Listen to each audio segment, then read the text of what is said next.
My Weird School Fast Facts. Explorers, Presidents, and Toilets. Written by Dan Gutman. Pictures by Jim Pelot. Chapter 6. A few Founding Fathers' Fast Facts. The Founding Fathers weren't just a bunch of old farts you see on dollar bills and coins. They were real people who worked together to create the United States of America. But I'll bet you didn't know that John Adams was overweight and people called him his rotundity. He was the first president to live in the White House, too. But he lost his bid for re-election and had to move out 4 months later. Ben Franklin invented swim fins. That's right. When he was a kid, he attached wooden planks to his hands and feet to help him swim faster. Not only that, but he also used to sit around with no clothes on. That's not a joke. Most mornings, before he began work, Franklin took what he called an air bath. He'd sit around naked. I wonder if he wore his swim fins. James Madison's face is on the $5,000 bill. That's right, there's a $5,000 bill. Can you imagine going into a store to buy a candy bar and asking if they'll give you change for a $5,000 bill? George Washington was rich in land but not in money. When he became president of the United States, he had to borrow money from a friend to make the trip to New York City for his inauguration. Washington also bred hunting dogs, and he gave them names like Tartar, True Love, Sweet Lips, Drunkard, and Tipsy. And then there's Thomas Jefferson. He was the first president who had a pet that lived in the White House. Dick, a mockingbird. Dick would sit on Jefferson's shoulder as he worked in his office. Jefferson would also put food between his lips and let Dick swoop down and take it. When Jefferson took out his violin and started playing, Dick would sing along. That was just weird. Jefferson wrote this inscription for his own gravestone. Here was buried Thomas Jefferson, author of the Declaration of American Independence, of the Statute of Virginia for Religious Freedom, and father of the University of Virginia. The weird thing is that he never mentioned he was also president of the United States. Jefferson had some 40-million-year-old mastodon bones sent to him at the White House. He laid the bones out in the East Room and tried to build a skeleton out of them. The Founding Fathers were weird. Chapter 7. It's getting bigger. North America is big. Almost as soon as our country was born, people realized it was a very cool place, and they wanted to spread across the continent. In 1803, President Thomas Jefferson doubled the size of America with one stroke of a pen. When he bought the Louisiana Territory from France, it cost $15 million. That's a lot of money. But look what he got for it.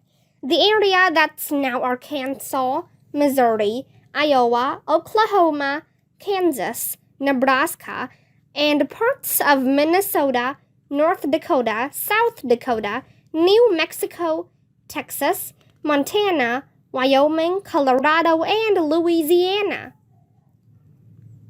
The funny thing is, Jefferson had no idea what he'd paid for. It was like when you buy a pack of baseball cards and you don't know which cards you got until you opened it up. So Jefferson sent two explorers, Meriwether Lewis and William Clark, to find out what he'd bought. On May 14th, 1804, Lewis and Clark left St. Louis, Missouri, and headed west. It wasn't easy. Remember, there were no hotels back then. They slept outside. There were no restaurants along the way where they could stop and eat. There were no roads or highways. No nothing.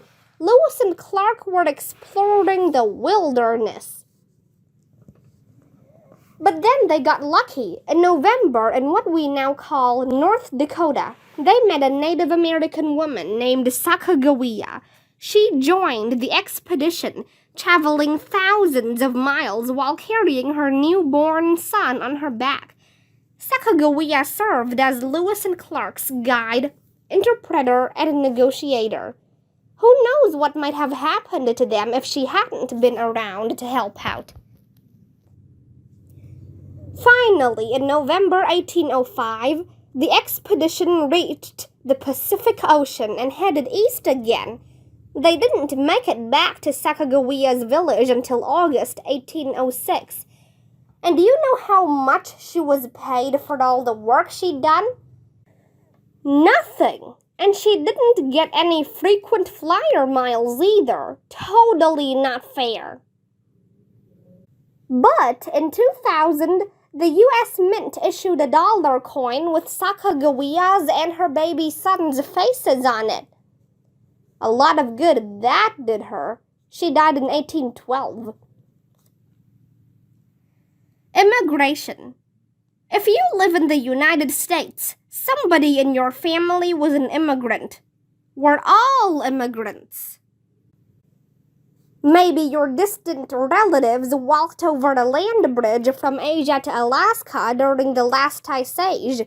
When the ice melted, the land bridge disappeared, and those immigrants settled all over North and South America. Maybe your family arrived in New England from England during the First Great Migration, 1630 to 1640, or maybe they lived in one of the original 13 colonies. Maybe they came from Italy, Sweden, or Germany.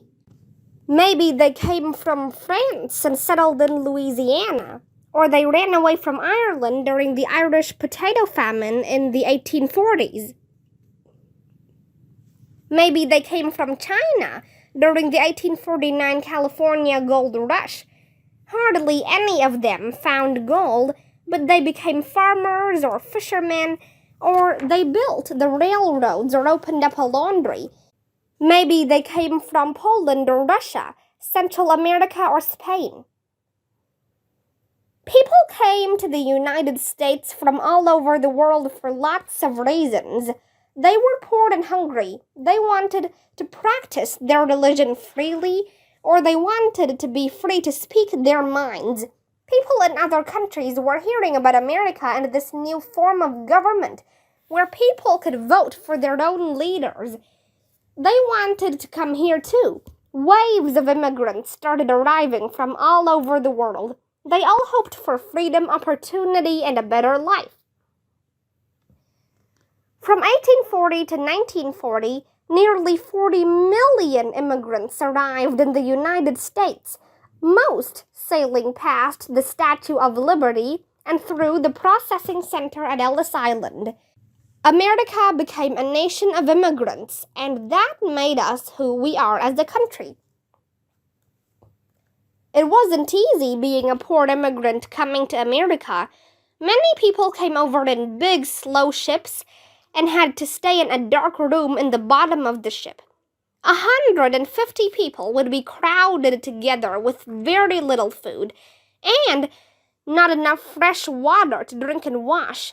They had to use a bucket in the corner for a bathroom. Yuck!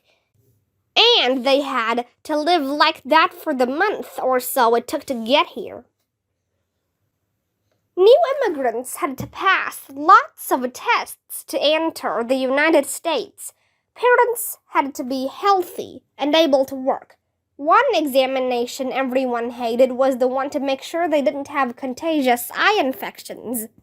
Examiners turned people's eyelids inside out with small metal hooks. Ouch!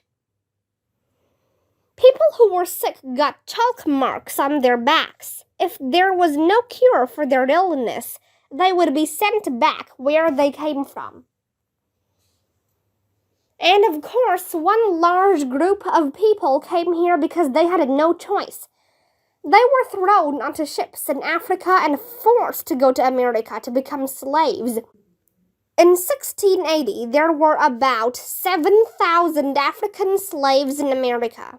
By 1790, there were 700,000. They had the hardest time of all. I can't even make any jokes about that. It just isn't funny.